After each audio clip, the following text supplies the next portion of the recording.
So you may have seen my other videos where I show how people improvised in the Renaissance, improvising canons. And in those, the lead voice improviser had to follow certain rules and could make up any tune they wanted out of their head. But a lot of the singing that took place in the Renaissance was in church. And in church, you can't just make up any tune you want. You have to sing the tunes that are expected on certain days, certain liturgical occasions, call for certain melodies.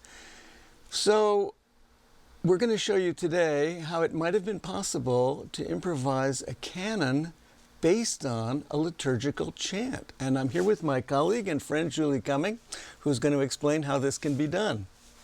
So, I happen to have this really nice chant right here, and I thought we would try out this technique right now. So, first of all, we have to inspect the melody and figure out whether the melodic motions in this tune match those of any of the melodic motions for the different kinds of canons. Right. So this tune starts off with ascending steps, C, D, E. And we know that one canon that uses ascending steps is canon at the fifth below. Right. So let's see if we do canon at the sixth below, if that works for this. What do you think, Peter? I think you said sixth below. Oh, at the fifth below, okay. So then the next... Okay, yeah. No, so let me look at it.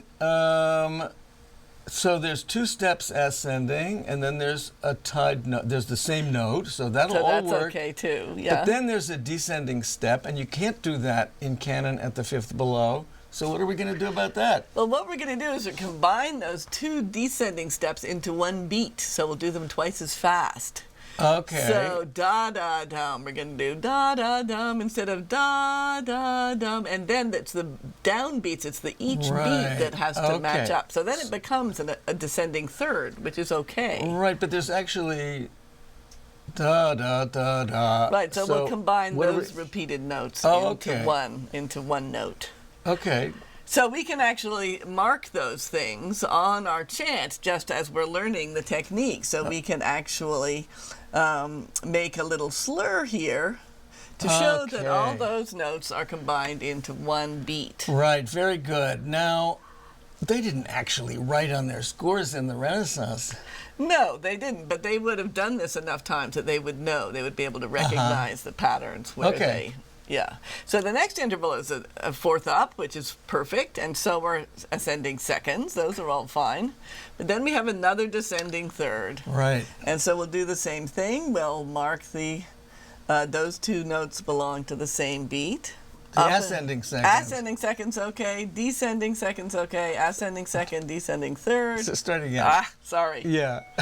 Okay, maybe I'll just say the rest of these intervals are okay for canon at the fifth below. Yeah, they seem to be. Steps up, thirds down. Great. Yeah, but so now we get to the end of the phrase. What are we going to do? Are we going to have a cadence? Well, that would be nice. It would make it sound more like music. Okay. So to make a cadence, you always have to have a descending step at the end. So we're going to add two notes to the end of this chant, this phrase, and we're going to make the cadence there. Now this is a canon at the fifth below, so I'm following you. So what do I have to do? Well, first of all, we know that what you want to do is match the note that I have at the beginning of that da-da-dum pattern. We want you to match my note and then sing a suspension against those two, that following note. Oh, so okay, I we see. have to leap from your note to my note. So how do we figure that out? Well, we look at, when I get to this last note of the chant before the added notes, you are on the previous note, a fifth below that previous note. So that means that you are singing right here where I'm putting this X. Okay, maybe, but when I do that, I need to know when exactly to do that. So could you put a mark here? Yes, good idea. So right here is where you are going to leap to meet my note. Okay. And you can see that the distance between your X and my note is a third. So you have to go up a third. Yes, that's very helpful. Okay. And then you'll just have to put in the suspension. I hope I can remember that. Okay, good. Okay, so now let's just finish up the chant so we can do to the whole end of this section. Okay. So when we go up here, we have an ascending third. That's not okay, but we can fill that in with so we have all ascending seconds. And then as we go down, we can have our fill in 2 notes in the beat. And then we have to do that once more here. And then we'll do the same thing for the cadence by adding the notes at the end of the phrase. Okay. And when do I do my little leap? Okay, so we find the 4th note from the end. That's when you do that. And then we want the 5th below this note. Right. Under here. So that's... So again, I leap up a third. Again, you leap up a third. Good. Let's do it.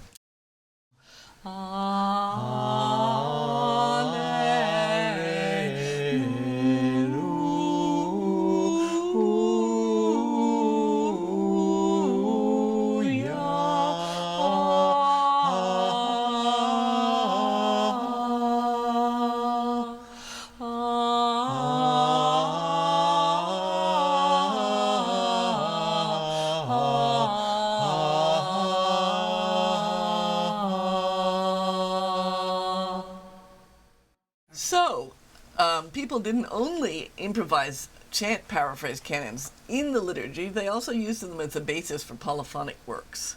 And so a choir boy who learned to do that in church would then grow up to be a composer, and then he would use the same techniques in their compositions. And this allows us to understand a lot of things about how Renaissance composers worked. So we're going to look at an example of that by Henricus Isaac, a composer from around 1500, and he used this chant in a 4-voice work. So let's first look at this melody and think about what kind of canon would work with this chant. Okay. It goes up a step right at the beginning, so that would be good for a canon at the 5th below, but then it goes back down a step, and then it goes back up a step.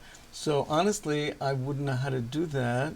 Well, there is one kind of canon, a canon at the 4th, where you can actually go steps in both directions. Okay. So a canon, the 4th of above, you can do as many ascending steps as you want, but you can only go down 1 step. 1 step, okay. So in this case, that's going to work, I think, because we go up and down and up again.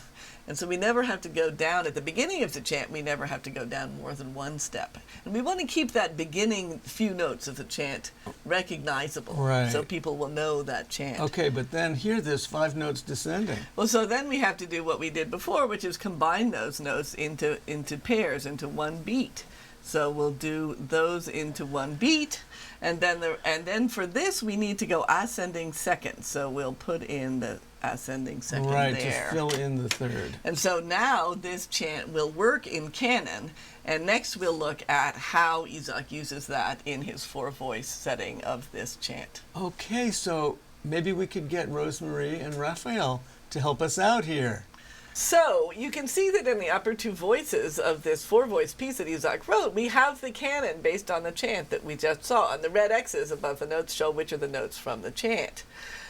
So Rosemary and I are going to sing that right now. So here are our notes.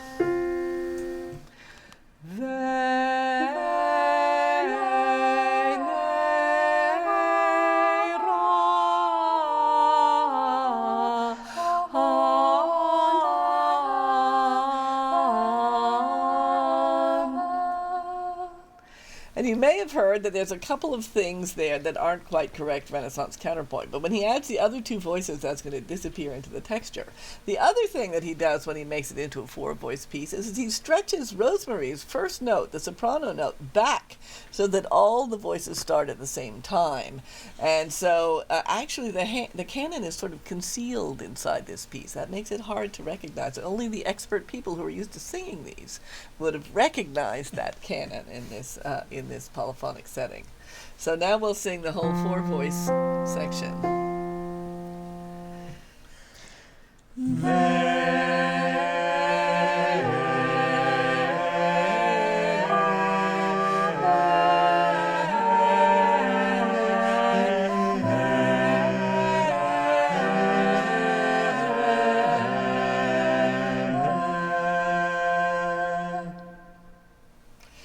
So now you've learned about how you can make a chant paraphrase canon and how you can build it into a composition. And so we hope that you guys will all start singing chant paraphrase canons yourselves. Thank you.